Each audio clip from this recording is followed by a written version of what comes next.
Education, Dare for Youth. Jadi banyak banget nih tentang Dare ini, dan saya sendiri, grup kita sendiri ngambil esensi Dare itu juga termasuk salah satunya tuh dari Bapak Timotius Aditan, karena waktu itu kita juga sempat ada satu sesi tentang Dare ini gitu ya, dan Kotim juga udah banyak ini ya apa namanya memberikan motivasi, training. Salah satunya kalau kalian tahu Eager, tas ekspor tuh ya, nah itu juga salah satunya yang dihandle oleh Kotim gitu ya. Nah, mungkin nanti boleh di-follow juga ya IG-nya teman-teman, bisa dilihat. Gitu. Oke. Ya. Kotim mungkin mau mulai aja bagaimana nih? Boleh sambil memperkenalkan diri kok. Oke, aku langsung aja. Boleh kok. Bentar. Langsung ya. Baik. Ya, boleh. Saya bersyukur sama Tuhan dan berterima kasih kepada Budi, Sylvie, dan juga tim daripada Dare AFC ya, yang aku lihat itu ada Christine, ada Pak Ateng dan yang lain-lain teman-teman. Buat kesempatan saya berbagi, bukan berarti saya sudah jago, enggak, justru karena saya pernah kekurangan dan saya mendapatkan sesuatu, karena itulah ada kerinduan dalam hidup saya selalu ingin berbagi dan belajar bersama-sama, khususnya pada hari ini. Jadi bagi yang belum pernah ketemu, nama saya ada fotonya, nama saya Timotius Aditan. Saya udah menikah dengan istri saya 30 tahun ya, ada fotonya ya. Next. Oke, 30 tahun. Oke. Ini 30 tahun, istri 2, anak saya 2. Anak saya 2, yang paling kiri itu Sieni udah menikah dengan Rehan, cucu sekarang udah 2 ya. Oke. Yang paling kanan itu adalah anak saya yang bungsu, Henry, masih tinggal di Melbourne ya, dari umur 17. Sekarang 2021 berarti udah 8 tahun ya, udah 4 tahun kemarin udah selesai, dan 4 tahun ini udah mulai bekerja network dengan perusahaan-perusahaan. Diharapkan 2 tahun lagi setelah dia mengumpulkan modal dari pekerjaan, dia tidak ingin menyusahkan orang tuanya, dia ingin mandiri, dia akan balik lagi ke Indonesia. Dia cinta Indonesia, dia akan membangun Indonesia, dia akan membangun network dan yang lain-lain. Itu perkenalannya. Nah, hari ini teman-teman, saya akan bicara, Sylvie, paling maksimal setengah jam atau 45 menit ya. 15-20 menit kita akan tanya jawab, sharing ya, sharing. Hari ini kita, sebelum kita masuk kepada tema, saya juga bersyukur dan merilis buat Budi dan Sylvie untuk menggunakan kata dare ini. Karena kata dare ini adalah yang saya dapatkan 15 tahun yang lalu. Pertanyaan saya selalu ada, kenapa ada orang yang berbahagia tapi juga ada orang yang gagal. Sukses, gagal, ada yang ngalamin satu kemaksimalan, tapi juga ada yang lumpuh dalam kehidupannya, baik keluarga maupun keuangan ataupun yang lain-lain. Nah, saya mendapatkan pewahyuan ini, saya percaya ini datang dari atas ya, dari atas Sang Pencipta, kata dare. Nah, kata dare ini kita sudah ini ya, udah kental ya teman-teman ya. Dare itu adalah singkatan D pertama, dream, attitude, relationship, action. Nah, ternyata setelah mendapatkan esensi dare ini, saya diberikan kesempatan sama Tuhan untuk share kepada semua perusahaan di Indonesia, dari mulai BCA, Kimia Farma, KB Farma, dan yang lain-lain. Nah, setelah menyampaikan hal ini, ternyata saya juga senang belajar, ikut seminar, ikut apa. Ternyata dimanapun seminar, dimanapun yang disampaikan di masjid, di gereja, di vihara, ataupun juga buku-buku, tidak bisa lepas dari kata dare ini. Ujung-ujungnya selalu dare. Ada dream-nya, tujuan, ada attitude-nya, karakter, ada relationship, network, dan ada juga action. Nah, hari ini saya juga bersukacita, salah satu anak didik saya, hampir ikut dengan aku 10 tahun, itu setelah bekerja dan yang lainnya, hari ini diangkat jadi GM termuda dalam sejarah Eger. Ya, temannya Sylvie kan? Ya. Temannya Budi juga ya. Ya, Han menjadi GM sales marketing, sales dan retail di Eger dalam usia 32 tahun. Nah, saya tanya kemarin, Han, apa kuncinya? Kok dia nyebutnya Babe. Nggak jauh-jauh saya menerapkan kata dare. Wow. Nggak jauh-jauh saya menerapkan kata dare dalam semua aspek kehidupan, dalam pekerjaan. Jadi aku sangat yakin dare ini adalah kunci dalam semua aspek. Nah, dare itu adalah landasan dasar.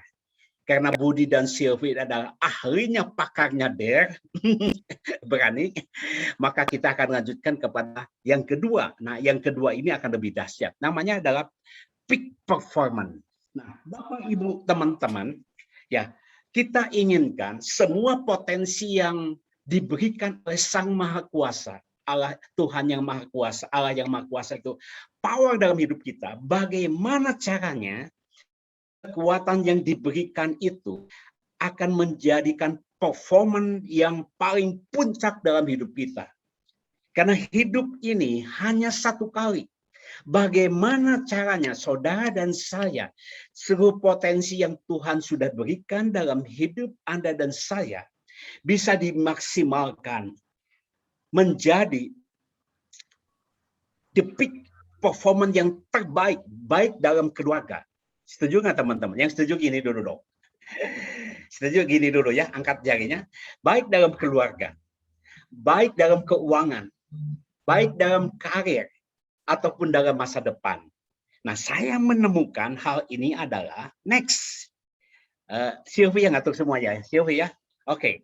Nah, kalau saudara dengar kata black box, apa yang muncul di pikiran Anda? Dibuka, silahkan ada yang mau kasih pendapat. Kalau saudara mendengar atau melihat, membaca kata black box, apa yang muncul di pikiran Anda? Halo? Christine, apa yang muncul? Kata black box. Pesawat. Kalau pesawat. Hilang carinya black box. Oh, pesawat hilang carinya black box. Kelihatannya Anda pengalaman ya. Oke. Kalau menurut teman yang lain ada yang punya pendapat? Silahkan. Ada Ahmad Sodik mungkin? Pak Ahmad punya pendapat? Black box, Fatim. Ya. Halo Pak Ahmad.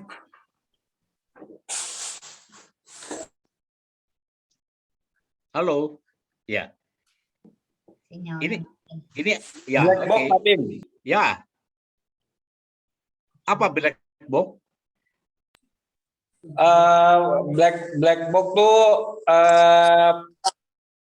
di dalam pesawat. Oke, tepat sekali Pak Ahmad. Bisa terjadi apa yang terjadi dalam pesawat, Pak. Pak Ahmad itu kenal sama aku ya? Kenal Pak, saya MT7 Fatim dari Eger, Pak. Tadi saya kamu masih di Eger kan? Masih Fatim. Pak Hans atasan saya Fatim. Aduh Ahmad, kamu MT7 yang ingin jadi GM dulu ya? Benar kan Ahmad ya? Masih ingat. betul kamu sekali Fatim. Berarti kamu juga akrab dengan Dare dong. Betul. Kamu pernah di Cihampelas, sekarang di mana? Dulu di Ciamplas di Sumatera dan sekarang puji syukur saya jadi kepala cabang di IBT Pak Fatim. Wah keren banget. Jadi untuk mencapai kemaksimalan menjadi GM itu harus menemukan black box dulu ya. Betul sekali. Thank you, Ahmad. Dari tadi saya mau nanya, tapi kok di sini kamu aslinya putih sekali, biasa mah hitam. Ini anak saya. MT angkatan ke-7. Jadi aku di Eger itu 10 tahun membangun anak-anak muda, hampir ada 100-200 orang, dibangun, diseleksi, dan yang terbaik baru dikasih training 3-4 bulan, udah gitu dilakukan untuk jadi the next generation excellent pemimpin masa depan Eger. Oke, Ahmad, thank you ya. Oke, baik teman-teman.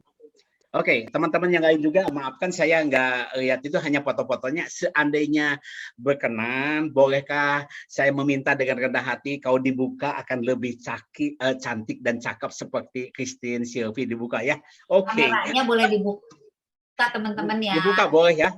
Dibuka karena kalau Zoom itu kalau lihat muka orang itu akan lebih semangat ya. Baik, kita lanjutkan. Nah, Bapak Ibu teman-teman, coba kita lihat dari potensi power yang dikasih oleh Tuhan yang Maha Kuasa, power ya. Kenapa tidak menjadi the peak performance kita? Karena ada black box yang belum kita tahu. Kita harus menemukan seperti pesawat ini jatuh kenapa ya? Nah, ketika kita menemukan black box-nya, kita akan tahu, oh. Nah, kata oh itu, teman-teman, sangat amat luar biasa. Oh, baru tahu ya ada multi level AFC yang hasilnya bukan hanya cepet nope sipe capek, tapi tusan juta miliaran dan segala macam.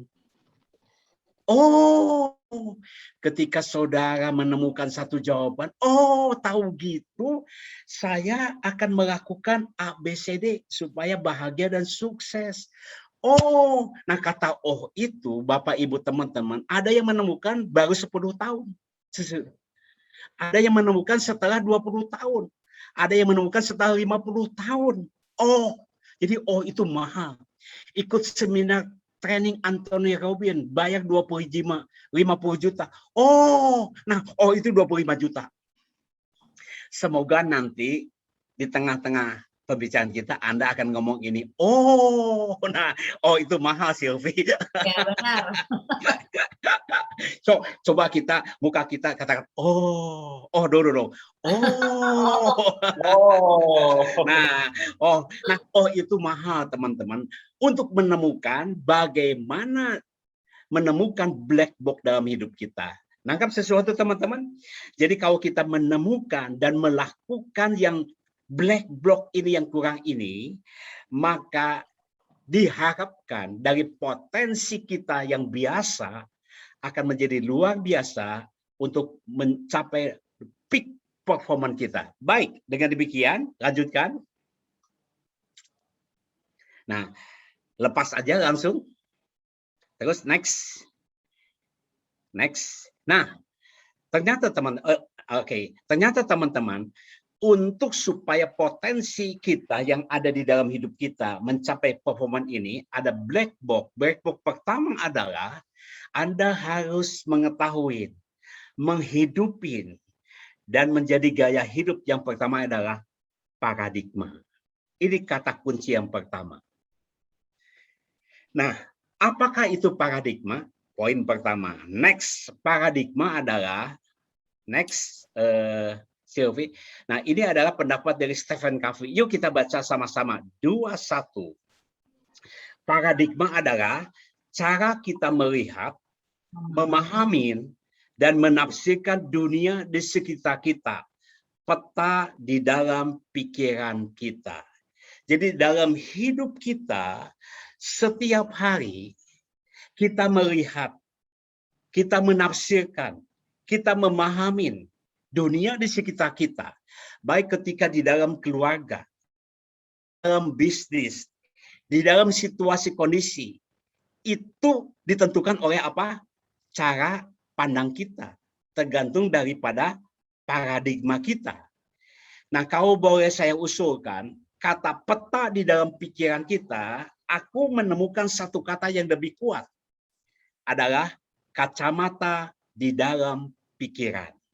Kalau saya pakai kacamata yang biasa, saya melihat saudara itu sebenarnya terang. Ya. Oke? Tapi kalau saya mengganti kacamata saya, paradigma adalah kacamata menjadi kacamata hitam, maka saya melihat Anda semua, saya melihat Ahmad, saya melihat Sylvie, saya melihat Christine, dan yang lain-lain, hitam semua. Bahasa Sundanya ngagebrek semua. Jadi jelek semua. Oleh karena itu saya akan buka lagi kacamata saya, maka saya harus kembalikan untuk memakai kacamata dalam hidup saya. Nah, hidup kita juga demikian. Kalau kita memakai kacamata dalam hidup kita, paradigmanya, kacamata pikiran itu adalah paradigma, maka kita akan melihat suami kita menjadi hitam. Istri kita menjadi hitam. pasangan kita menjadi hitam, anak kita menjadi hitam, bisnis kita menjadi hitam, dan yang lain-lain. Tetapi ketika kita merubah, mengganti kacamata hitam ini dengan kacamata putih, maka semuanya menjadi indah. Jadi, teman-teman, apa yang kita bisa tangkap? Hidup itu ditentukan daripada cara pandang kita. Katakan yes dong. Cara pandang kita. Yes. Cara pandang kita akan menentukan kebahagiaan dan keberhasilan. Dalam situasi hari-hari sekarang, ini adalah situasi krisis. Betul, krisis. Tetapi di dalam bahasa Cina, krisis itu ada dua macam. Artinya, wei itu bahaya, kegelapan, bangkrut. Tapi kata krisis yang kedua adalah qi wei, wei qi, kesempatan, peluang. Dalam hidup kita setiap hari, kita akan melihat dengan kacamata mana? Kacamata hitam adalah wei bahaya, kebangkrutan, kesuraman, atau kacamata putih, qi, kesempatan, peluang, terobosan dalam hidup kita. Hidup itu ditentukan dengan apa cara kita memandang. Katakan yes dulu dong. Oke? Yes. Nah, next ada gambar yang lebih bagus. Oke? Sylvie, silakan. Next. Nah, saya kemarin udah coba sama Budi. Bud, ini gambar apa? Termasuk saya rembakan kepada saudara semua. Saudara lihat gambar ini? Siapa yang melihat gambar ini adalah gambar kakek-kakek tua, top. Sudah tua ompong peot, angkat tangan. Angkat tangannya, bisa angkat tangannya? Melihat kakek tua, betul? Ya, betul. Betul ya, Gina? Oke, lihat kakek tua ya. Oke. Nah, tapi ada nggak di antara saudara yang melihat gambar ini ada yang berbeda? Ada? Gambar apa itu? Ahmad, apa gambar? Ahmad? Gambar sepasang laki-laki dan perempuan ya, Pak ya. Wah, memang Anda ahlinya ya. Sedang apa? Sedang apa? Ngomong, Ahmad, sedang apa? Sedang ciuman. Sedang berbahagia, Pak Tim. Sedang berbahagia. Bukan berbahagia lagi, sedang ciuman. Sedang bulan madu. Madunya habis, tinggal bulannya. Nah, saudaraku, coba kita lihat. Kalau saudara melihat gambar ini, melihat gambar yang pertama, kakek-kakek tua, aduh kasihan, aduh mau mati, aduh sudah tidak berdaya lagi. Pikiran kita, hati kita menjadi sedih, pikiran kita menjadi negatif. Tapi ternyata dalam gambar yang sama itu kita melihat ada pasangan ya Ahmad ya yang sedang berbulan madu, sedang berciuman. Wow, sedang menikmatin. Wow, maka apa yang kita rasakan? Kita bergairah. Kita sangat happy. Saudaraku, nangkap sesuatu enggak? Gambar yang sama, masalah yang sama, ternyata akan berbeda tindakan kita dengan kita memandang. Cara pandang kita akan menentukan kita akan menjadi apa, menjadi bahagia, menjadi berhasil, menjadi gagal. Cara pandang kita. Katakan yes dulu dong. Nah ini adalah, seseorang harus mengalami yang namanya transformasi cara pandang ini. Nah mungkin ada pertanyaan nanti, bagaimana caranya Pak Tim? Saya harus selalu berpikir positif, sedangkan situasi kondisi sangat berbeda. Yang pertama adalah, pikiran kita harus selalu diisi dengan hal-hal yang positif.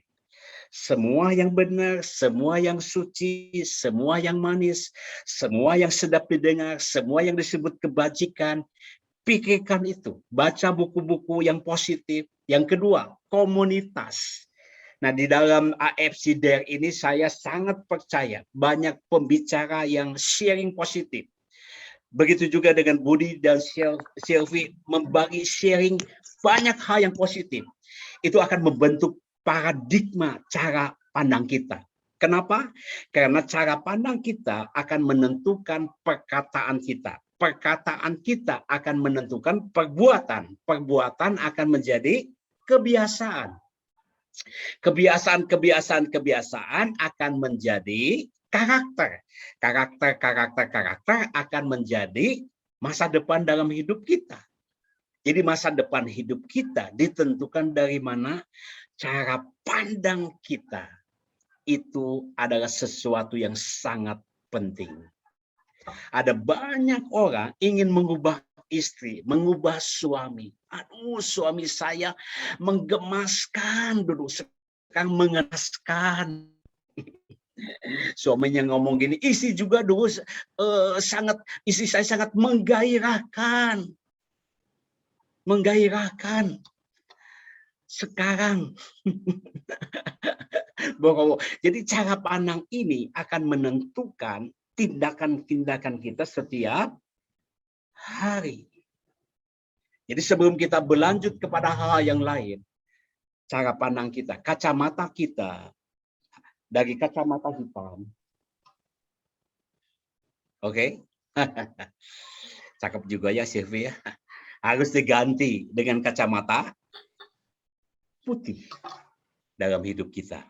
Maka kelihatan terang. Itu adalah yang pertama. Oke, lanjut. Yang kedua. Purpose. Tujuan. Kalau kita ketika kita berjalan dalam kehidupan, apakah kita tahu tujuan daripada akhir dalam hidup kita? Kita tidak melihat titik akhir dalam hidup kita, maka kita sepanjang hidup tidak akan pernah mencapai finish yang akan kita lihat di dalam akhir hidup kita. Jadi kita harus punya tujuan yang jelas. Orang yang tidak punya tujuan adalah seperti orang yang main basket tapi tidak ada ring. Orang yang tidak punya tujuan adalah seperti orang yang sedang main sepak bola, tidak ada gawang. Putar dalam hidup. Nah, begitu juga ketika kita bergabung di AFC ini, kita harus punya tujuan. Kenapa saya harus bergabung? Apa langkah saya 1 tahun ke depan? Apa 2 tahun ke depan? Harus ada tujuan yang pasti. Nah, saya melihat orang yang punya tujuan dalam hidupnya, dia akan melangkah setiap hari dengan pasti. Ada goal setting yang sudah ditetapkan. Orang yang punya tujuan dalam hidupnya, ketika dia melakukan semua aktivitas, sudah ada gambaran, ada planning yang jelas dalam tiap hari, tiap minggu, tiap bulan, dan yang lain-lain. Tujuan yang jelas dalam hidup kita. Oke? Nah, saya tidak akan lama di tempat ini. Nah, yang ketiga adalah passion. Oke, saya ingin remparkan dulu supaya ada komunikasi. Menurut teman-teman, silakan. Nanti saya akan kasih buku ya, Sylvie. Ya. Dare to Change bagi yang ngejawabnya benar, tepat, dan sering. Kalau Ahmad jangan ya, karena sudah dikasih Dare to Change ya. Oke. Siap. Ya, menurut Pak Hanas ini, saya lihat Pak Hanas ketawa-ketawa ini. Mau dikasih buku ya. Passion itu apa sih? Oh, halo. Ya, silakan Pak Hanas dibuka ya. Passion itu apa ya? Nas. Ya, silakan. Ya. Ada suaranya ya? Ya, jelas Pak. Jelas, Panas. Passion tuh gairah sebenarnya. Jadi apa ya? Keinginan untuk mencapai sesuatu dengan semangat. Yang ada hati lah. Iya. Boleh tanya nggak, Pak Hanas, dalam hidup Pak Hanas, apa sih yang bisa mendrive passion itu keluar dalam hidup Pak Hanas? Yang pernah Pak Hanas alamin? Apa ya? Pasti punya pengalaman dalam hidup. Kebanyakan sih nolongin orang. Apa Pak Hanas? nolongin orang lah istilahnya. Wah, nolongin orang. Nanti kalau saya ketemu sama Pak Hanes, kalau dibongkar mungkin passionnya itu nanti akan buka rumah untuk panti jompo. Itu pernah kepikiran. Betul kan? Iya. Betul kan? Nah, Iya. nah, setiap orang punya tombol-tombol yang harus ditemukan, baru kita akan meluncur dengan luar biasa. Ya, setiap orang tombolnya harus ditemukan. Hidup itu hanya sekali ya, Pak Hanas, setuju ya teman-teman yang lain ya. Anda harus menemukan tombol apa yang membuat Anda terbakar, membuat Anda itu bergairah, membuat Anda itu tidak bisa dihalangin lagi. Nah, itu yang harus ditemukan. Sebelum menemukan hal itu, maka kita akan menjadi orang yang suam-suam kuku. Nah, setiap orang akan didrive. Tetapi di drive-nya itu adalah lebih banyak karena ketakutan, kemarahan, kebencian, ya, kekhawatiran itu yang menghancurkan. Tetapi Anda harus menemukan, ya Pak Hanes dan teman-teman yang itu adalah satu gairah passion yang membuat Anda tidak bisa dihalangin. Apapun akan ditembus apapun dan bagaimanapun. Nah, ini ada passion. Nah, jadi Pak Hanes kan katanya membantu orang, tapi yang lain akan ada yang berbeda mungkin. Silahkan, ada yang punya pendapatnya. Wah, ini ada Ibu Tracy Trinata. Wah, saya sangat kagum sekali ini. Wow, keren. Ya, sehati setujuan, satu kasih dalam satu roh. Oke, ada yang lain? Silahkan. Nah, Christine dari tadi ketawa-ketawa, aku tahu passion Anda itu apa. Tolong ceritakan apa yang menjadi passion Anda. Wow. Nanti lama kok. Tim. Sebentar aja, karena 5P ini sebenarnya semua sudah hampir tahu semua. Tapi aplikasinya justru ketika kita simulasi diskusi, itu akan makin tajam. Apa passion Anda? Boleh tanya. Kalau saya passionnya pertama mungkin terdengar klise ya, tapi setelah saya jalani memang ketika saya bisa membantu orang lain untuk menemukan kesuksesannya, membawa breakthrough dalam kehidupan orang, ternyata itu lebih membahagiakan daripada pencapaian yang saya dapatkan. Wow. Kalau gitu kamu seorang good leader. Nanti kamu akan banyak merekrut, memotivasi, membagi kehidupan supaya orang lebih sukses. Yes, amin. Keren banget. Kalau gitu kamu sehati dengan saya dong. Aku bisa gabung dengan kamu atau kamu gabung dengan saya. Kita lanjutkan ya.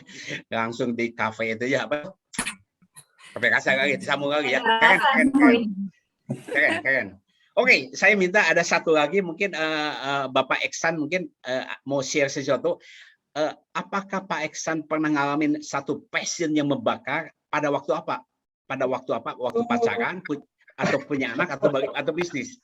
Silakan. Waktu itu pada saat mau ketemu orang Jepang, itu kontraknya nilainya cukup gede. Passion itu yaitu keinginan yang punya tujuan gitu loh. Ya.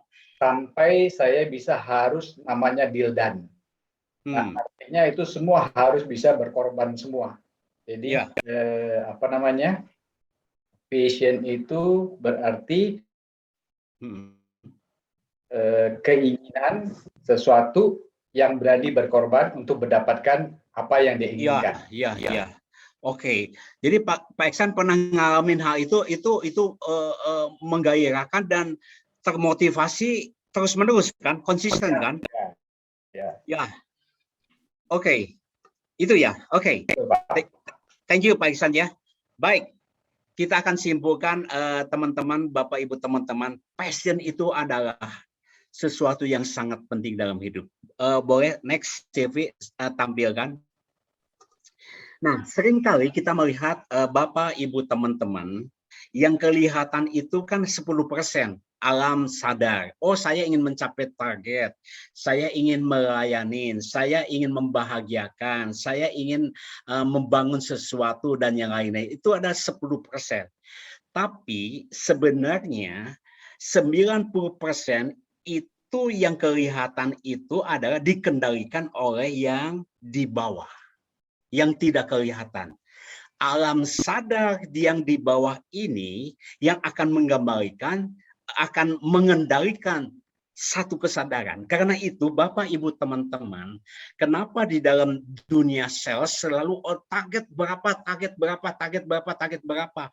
Ngomong sih gampang, goal setting sih gampang, dibuat awal tahun dan yang lain-lain. Aku kan hampir 30-40 tahun ya di dunia sales, juga di dalam konsultan, juga di dalam mentoring, coaching, dan yang lain-lain.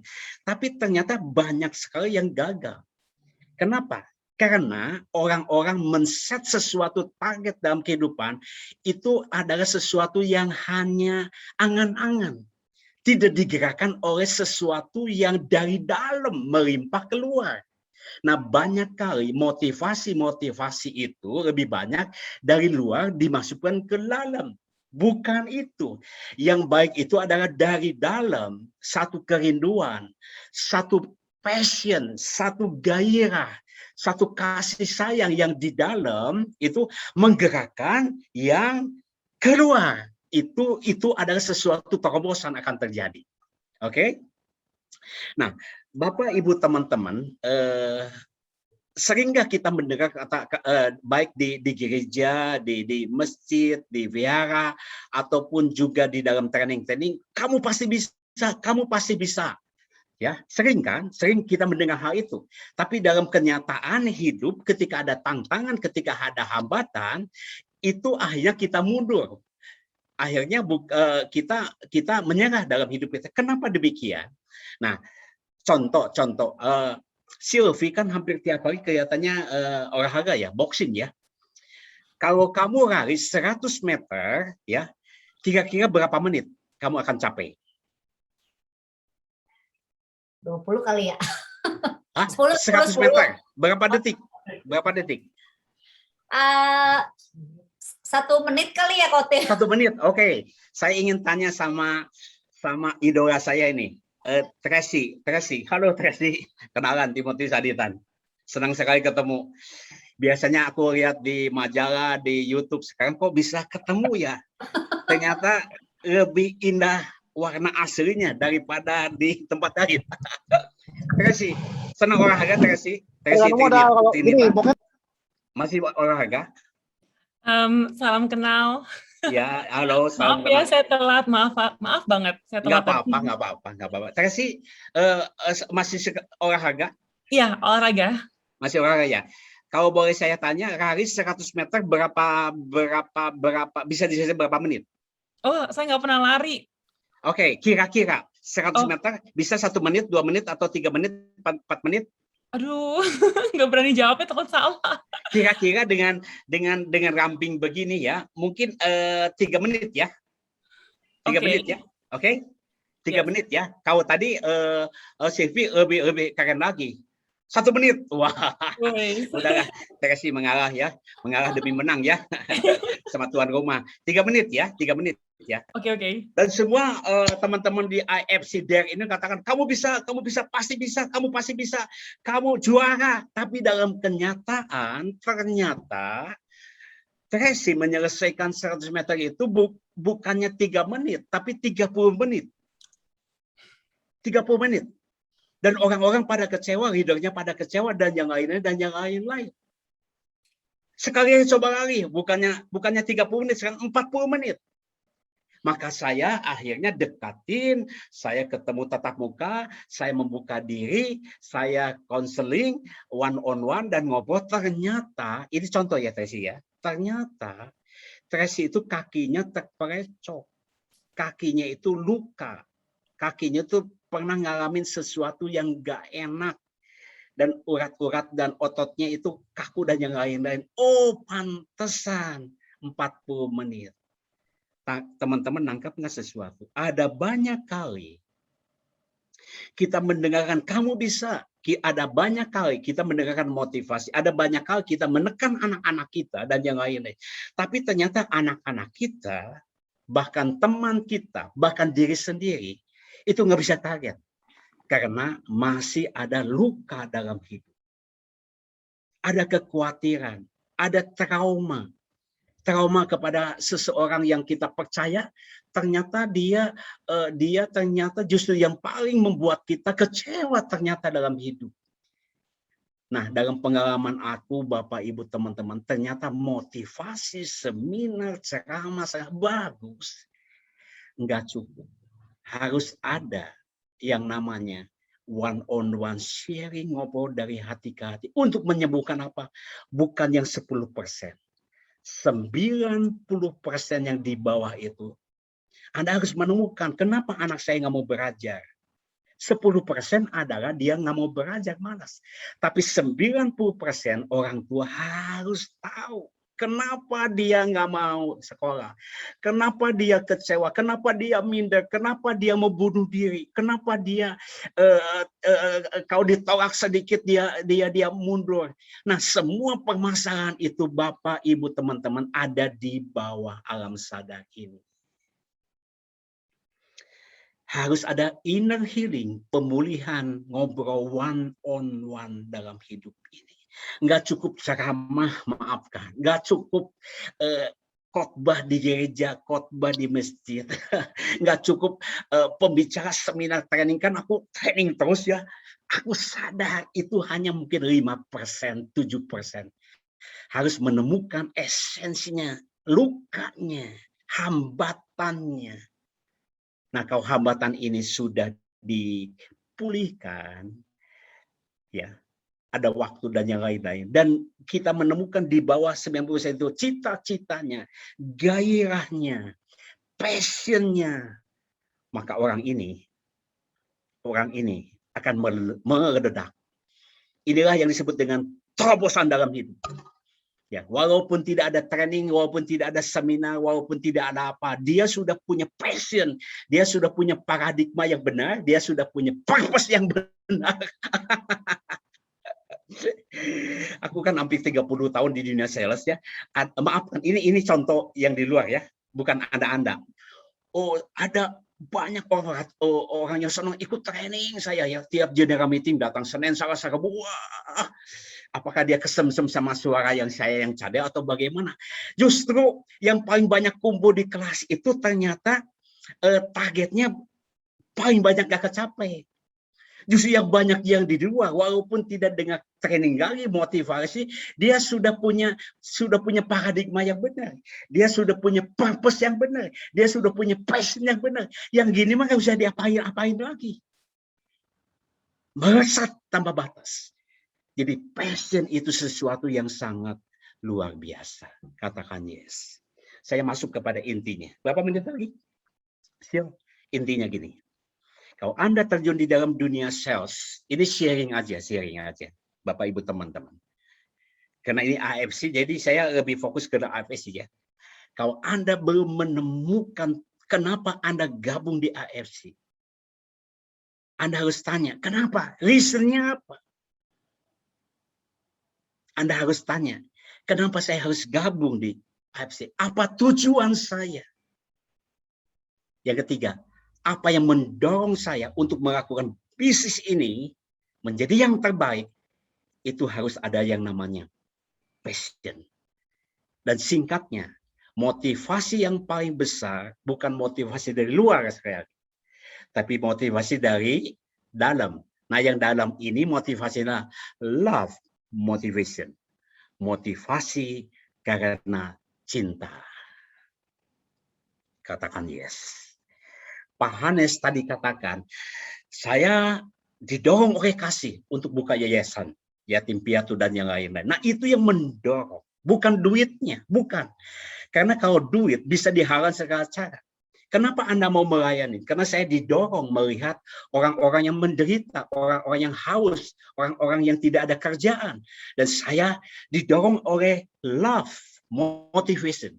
Jadi motivasi yang paling besar di dunia ini adalah motivasi kasih sayang. uang itu ada akibat. Goal setting itu ada akibat. Ingat waktu masih muda kita pacaran, walaupun sama calon mertua kata tidak boleh, maju tak gentar, gentar tidak maju. Dihambat makin merambat, dipijit makin merinjit. Gunung akan kudaki, lautan akan kuseberangin. Itu yang dilakukan Budi mendapatkan Sylvie. Yes. Jadi kenapa ada orang jadi misionari meninggalkan semua harta dan keiran jaya? Karena didorong oleh apa? Kasih. Kenapa ada orang mau jadi kiai meninggalkan semua dan yang lainnya? Karena didorong oleh kasih. Kenapa ada ibu mengorbankan semua, tidak makan, tidak minum, dan apa dan segala macam karena untuk anak, karena kasih. Nah, love motivation itu menurut saya adalah motivasi yang paling besar di dunia ini adalah love motivation. Nah, ini tombol ini harus pin, baru kita akan meledak. Meledak, siapapun saudara, latar belakang apa, jika jadi masalah. Karena kasih itu membuat semuanya menjadi mudah. Kita punya iman bagus, kita punya pengharapan bagus, tapi itu sebentar. Karena tujuannya untuk diri iman, untuk diri sendiri. Pengharapan untuk diri sendiri. Tapi kasih itu bukan untuk diri sendiri, bukan. Tapi kasih itu adalah untuk orang lain, untuk orang yang kita cintai. Walaupun capek, lelah, kita akan lakukan. Nah, mungkin ada yang tanya, karena waktu ya. Pak Tim sepanjang hidup, apakah motivasi yang paling besar dalam hidup? Motivasi saya adalah, love motivation adalah, tampilkan dua gambar. Inilah yang mendorong hidup saya dari muda sampai hari ini. Next, Sylvie. Inilah. Ini anak saya yang pertama yang kiri, Sieni. Saya lahir dari keluarga yang sederhana, kerja di Eger pada waktu itu. Gaji sekitar, ya nggak apa-apa lah, 40-50 jutaan lah sebagai direktur. Oke, pas hal yang sama, anak saya yang kanan, oke, ya, umur 17 juga berangkat ke mana? Ke Melbourne, Korea.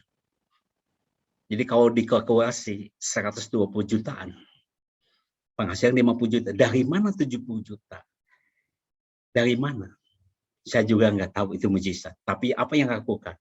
Siapa yang menangis tapi tetap maju ke depan dan tetap menabur? Gini, siapa yang menangis sedang sedih tapi dia tetap maju ke depan, bukan mundur. Maju ke depan dan tetap menabur kebaikan, menabur rekrut, menabur prospek, menabur network, menabur kasih. Pasti orang ini akan pulang dengan sorak-sorai kemenangan. Dari pagi, siang, sore, saya kerja sama istri dan yang lain-lain. Dan akhirnya, inilah mujizat yang Tuhan berikan. Anak saya bisa diwisuda di Singapura. Yang kedua, yang Henry di Melbourne. Kalau seorang pengusaha keluar tiap bulan 200 juta itu gampang. Tapi saya seorang karyawan, seorang sederhana. Lahir dari sederhana. Tapi love motivation. Ketika kasih, maka otak saya jalan kemana-mana. Tiba-tiba BCA ngundang saya. 3 tahun training. 3 tahun. Jadi pas di wisuda anak saya di Singapura, yang kiri katakan, Sini tahu nggak, hampir semua biaya kamu oleh BCA. Itu berita baik. Tapi berita sedihnya, kamu di wisuda, hari ini juga selesailah training, workshop, seminar dari BCA. Pas butuh, pas ada, pas habis. Termasuk Henry yang kanan. Tiba-tiba ada seorang, Pak Tim bisa jadi konsultan 3 tahun. Uang mukanya persis dengan dia harus ke MIT. Sekitar 400-500 juta. Tepat. Kenapa bisa demikian? Saya percaya kekuatan kasih itu menggairahkan. memberikan motivasi, mengencourage, membuat otak menjadi cerah dan yang lain-lain. Jadi motivasi yang paling besar adalah love motivation. Katakan yes. Nah, hari ini anak-anak saya udah selesai dan udah punya cucu 2. Apakah selesai purpose saya? No. Apakah passion saya makin dia makin besar? Melahirkan banyak pemimpin anak-anak muda. Mendampingin cucu supaya dia menjadi orang yang excellent dalam hidup dan yang lain. Jadi usia 60 tahun itu justru makin menggairahkan. Karena ingin melahirkan the next generation. Pemimpin-pemimpin yang menjadi berkat di dunia marketplace. Oke? Nangkap sesuatu teman-teman? Oke. Bapak menit lagi kita akan selesai. Ada bagaimana mencapai peak performance? Yang pertama adalah tadi paradigma. Katakan paradigma. Paradigma. Yes. Paradigma. Yang kedua, ya apa? Purpose. Purpose. Yang ketiga adalah passion. Nah, yang keempat. Oke. Saya masih punya waktu beberapa menit lagi ya, supaya kita bisa tanya dan jawab. Dan mungkin dari Bapak Ibu ada yang mau sharing, terutama Tracy sharing sesuatu ya, supaya saya bisa mendengarkan juga. Oke, yang keempat adalah preparation. Apa preparation? Persiapan. Kalau kita mau berenang, berarti kita persiapannya harus disiapkan baju renang, kacamata renang, dan yang lainnya. Betul nggak? Kalau kita mau berperang, ketemu dengan customer yang lain-lain, kita harus persiapan. Jadi apapun yang kita lakukan, setiap hari harus ada persiapan. Begitu juga dengan presentasi hari ini, saya mempersiapkan PowerPoint-nya bagaimana, cara nyampaikannya bagaimana, audiennya siapa, dan yang itu. Persiapan yang baik akan menghasilkan akhir yang baik. Persiapan yang tidak baik akan membuat sesuatu menjadi hancur. Preparation. Coba lihat teman-teman di PowerPoint. Kalau P-nya, planningnya saya ambil, sisanya jadi apa? Lihat PowerPoint. Preparation. Ya, preparation kalau P-nya dihilangkan, P itu kan planning. Tinggal sisanya apa? Tinggal sisa kata-kata apa? Kalimat apa? Preparation. Reparasi.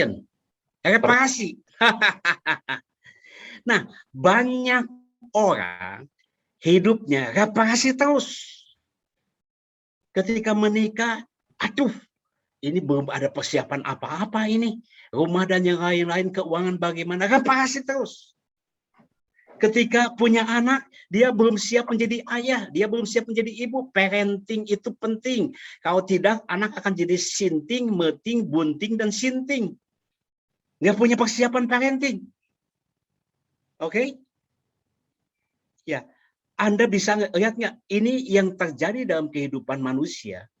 Ketika dia mau kuliah, ketika dia mau menikah, ketika dia mau prospek, ketika dia mau membangun bisnis, ketika dia mau berkarir, reparasi terus. Bagaimana kalau rumah Anda setiap hari harus direparasi? Hujan reparasi lagi, genteng bocor, ini bocor, segala macam. Apa jadinya? Anda tidak akan bisa mencapai tujuan. Jadi Anda harus menang dulu dalam kehidupan. Preparation hidup, persiapkan dulu dalam hidup Anda, menang dalam kehidupan, baru bisa melayani orang lain. Baru bisa prospek dengan baik, belajar dulu cash knowledge-nya dengan jelas, penguasaan materinya dan yang lain supaya jangan reparasi terus. Stephen Covey mengatakan ada 4 diagram, masih ada yang tahu ya? Ada yang penting, mendesak. Yang kedua adalah tidak penting dan tidak mendesak. Nah, 3, 4 saya nggak akan bahas karena waktu. Penting dan mendesak. Contoh, sakit perut itu penting dan mendesak. Oke, BAB penting dan mendesak. Bayangkan saudara, kalau Anda penting dan mendesak BAB terus, apa jadinya dalam hidup? Biaya untuk anak sekolah penting dan mendesak terus, nggak punya. Mau menikahkan anak, mendesak terus. hanya the power of kepepet terus. Anda akan stres. Hidup kita jangan masuk diagram pertama, penting dan mendesak. Christine ketawa terus karena punya pengalaman kelihatannya penting dan mendesak. Ahmad juga ketawa-ketawa terus. Itu Pak Haris yang paling ketawa nih. Ini penting dan mendesak, mau BAB terus. Bayangkan kalau Anda sakit perut tiap hari, apa jadi? Anda nggak bisa bekerja, Anda nggak bisa berdoa, Anda nggak bisa berkarya. Anda harus masuk diagram kedua. Apa? Penting tapi tidak mendesak. Anda punya planning, nabung dulu. Anda persiapan dulu, kesehatan dijaga dan yang lain-lain. Keuangan dijaga dengan baik, kesehatan, karakter, pengetahuan. Anda dipersiapkan dulu. Nah, kalau Anda dari muda, nah itulah kenapa saya terbeban anak muda. Kalau dari muda Anda mempersiapkan kuliah yang terbaik, mempersiapkan pacar yang terbaik, studi yang terbaik, persiapan, kedepannya akan lebih excellent. Tapi nggak ada kata terlambat, saya juga masih belajar. Jadi preparation adalah satu hal yang sangat penting dalam kehidupan kita. Katakan yes dulu. Yang yes katakan yes. Nah yang terakhir. Dan saya akan selesai. Bapak, Ibu, teman-teman, paradigm bagus, purpose bagus, passion bagus, preparation bagus. Tapi satu kata lagi. Kalau Anda nggak punya persisten, apa persisten itu? Itu adalah daya tahan. Endurance dalam hidup. Dalam kehidupan akan ada banyak kejutan-kejutan akan terjadi. Ternyata orang-orang yang kita sangka baik, ternyata tidak baik.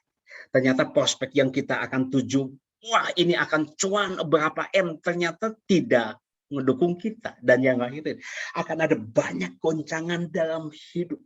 Yang bisa bertahan, be still adalah orang yang punya endurance, daya tahan yang kuat. Nah, endurance itu dilahirkan bukan sehari, bukan setahun, 2 tahun. Itu proses kehidupan setiap hari. Besi menajamkan besi, manusia menajamkan sesamanya. Jadi kalau ada satu gesekan, proses kekecewaan dalam hidup, seharusnya kita mengucapkan terima kasih kepada orang itu. Karena besi menajamkan besi, manusia menajamkan sesamanya. Kau tahu diadu dengan besi, tahunya hancur. Bagaimana besi supaya makin tajam? Harus diadu dengan besi. Nah, proses ini nggak bisa dihindari. Supaya kita persisten dalam hidup kita, endurance kita kuat, harus mengalami banyak penolakan di dalam AFC multi level.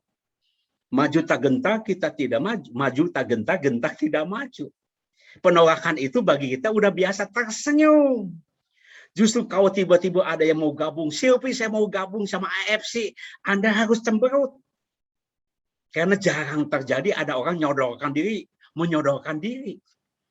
Tetapi yang menolak no itu akan bisa jadi yes. Dengan apa? Dengan endurance, dengan persiapan yang baik. Katakan yes dulu. Katakan yes. Oke? Nah, persisten ini. Nah, terakhir. Patim, siapakah orang yang paling Patim kagumin di dunia ini? Ada banyak orang yang saya kagumin di dunia selama 60 tahun ini.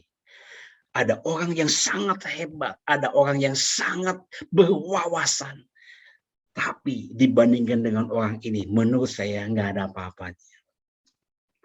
Orang yang saya sangat kagumin sampai hari ini, endurance-nya adalah, tampilkan fotonya, mama saya. 94 tahun sampai hari ini. Kenapa hebat? Umur 43 tahun,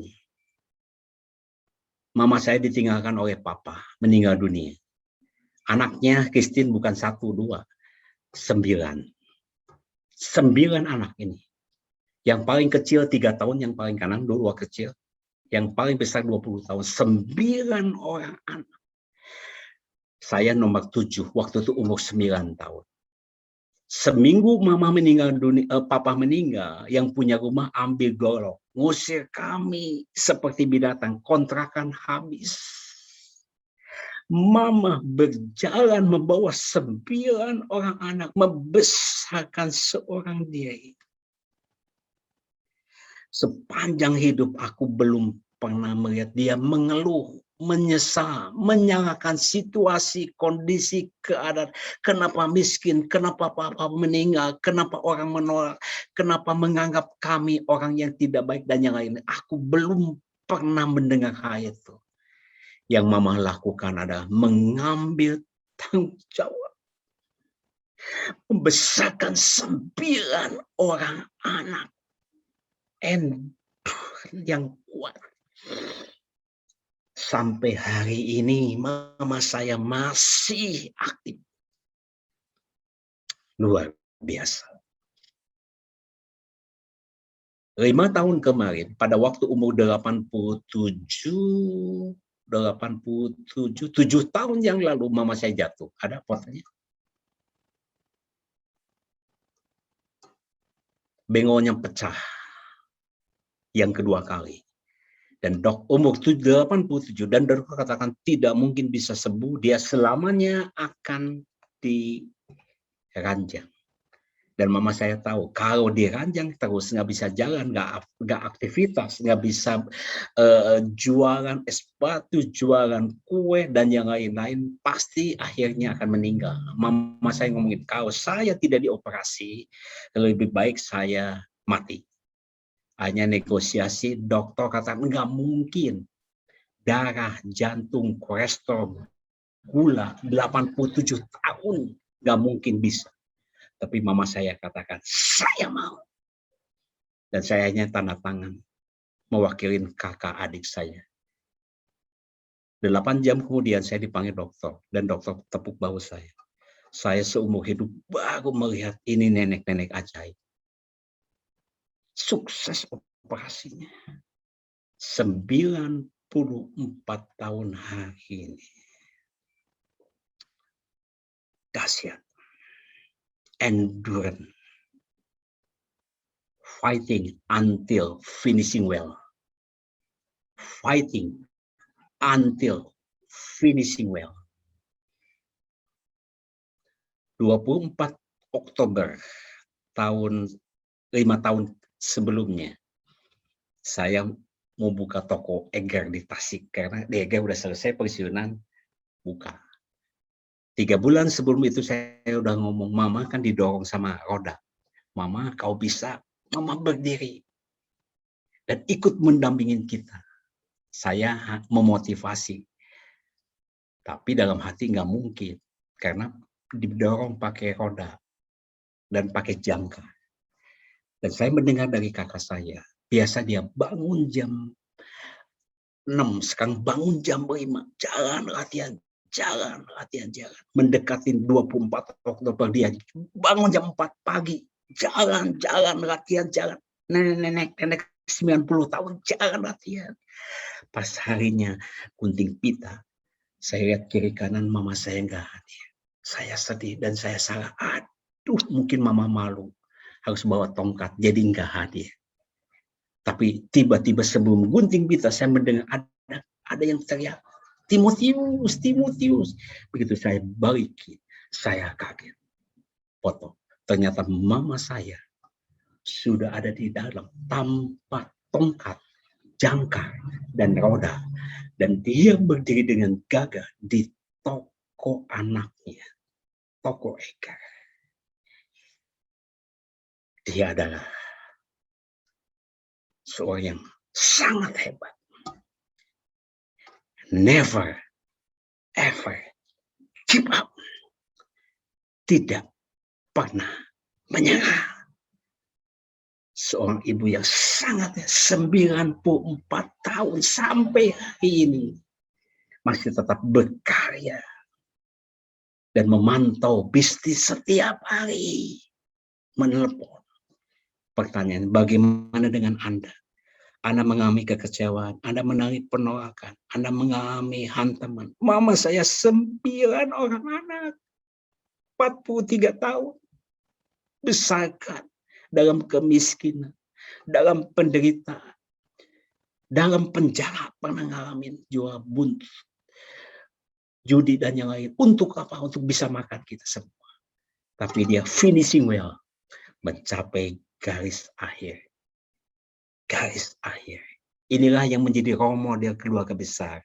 Sekarang udah ada 70-80 kau kumpul, yang diceritakan ada bagaimana seorang janda dengan 9 anak bisa bangun, bisa bahagia, dan bisa ini ditransfer semua kepada anak, cucu, buyut supaya punya spirit excellent dalam kehidupan. Saya percaya 5P ini adalah kunci mencapai kemaksimalan. Dari potensi yang biasa menjadi the peak performance. Diulang kembali, yang pertama harus memiliki P pertama, dibuka semua. Sylvie yang terakhir. Nah ini pertama katakan paradigma. Paradigma. Yang kedua purpose. Purpose. Yang ketiga passion. Yang keempat preparation. Yang kelima adalah persistent. Jadi 5HP ini saya melihat orang-orang hebat di bidang apapun juga. Di bidang apapun juga, latar belakang juga. Orang hebat adalah punya 5P ini. Kiranya 5P ini akan kita terima, direnungkan, dihidupin, dan menjadi lifestyle kita di keluarga, di bisnis, di pelayanan, di masyarakat. Dan ini akan menjadi budaya untuk keluarga besar dan yang lain-lain. Oke? God bless.